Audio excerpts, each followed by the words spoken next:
સુરતના કાપોદ્રામાં આવેલ દીનદયાળ નગરમાં સાસુ વહુના ચાલી રહેલા ઝઘડામાં પાડોશીએ વચ્ચે પડી સાસુ વહુને લાકડીથી માર મારતા વહુની હાલત ગંભીર થતા હોસ્પિટલે ખસેડાઈ હતી। સુરતમાં હવે લોકો કાયદો હાથમાં લેતા અચકાતા ન હોય તેમ લાગી રહ્યું છે, ત્યારે સુરતના કાપોદ્રા વિસ્તારમાં પાડોશીનો હુમલો સામે આવ્યો છે। વાત એમ છે કે સુરતના કાપોદ્રા વિસ્તારમાં આવેલી દીનદયાળ નગરમાં પાડોશીએ સાસુ વહુને ઢોર માર મારી હતી। સાસુ વહુને તેમના ઘરમાં અંદરો અંદર ઝઘડો હતો, જેથી આ ઝઘડા બાદ પાડોશીએ આવી કેમ બોલાચાલી કરો છો કહીને માર મારી હતી। સાસુ વહુને લાકડા ફટકા અને પાઇપ દ્વારા માર મારતા વહુને ગંભીર ઇજાઓ થતા તાત્કાલિક સારવાર માટે ખાનગી હોસ્પિટલે ખસેડાયા હતી। હાલ તો આ મામલે પોલીસે ગુનો નોંધી તપાસ હાથ ધરી છે। મારું નામ સોનલ છે।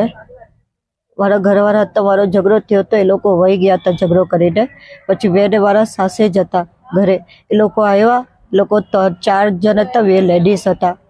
અને એ લોકો મને કહે છે તમે લોકો ઝઘડા કરો, આખી રાત હોવા નહીં દો, એમ કરીને બોલાચાલીમાં એ લોકોએ પાઇપ હતો ને એનાથી મને બહુ માર્યું।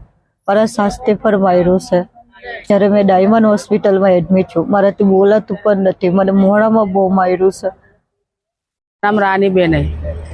वो मेरा घर पे अंदर अंदर झगड़ा हुआ था, वो सब अंदर अंदर लिपटा दिया। फिर वो लोग सुबह आके हम लोग सब मारने चालू कर दिया, 4-5 जन आके।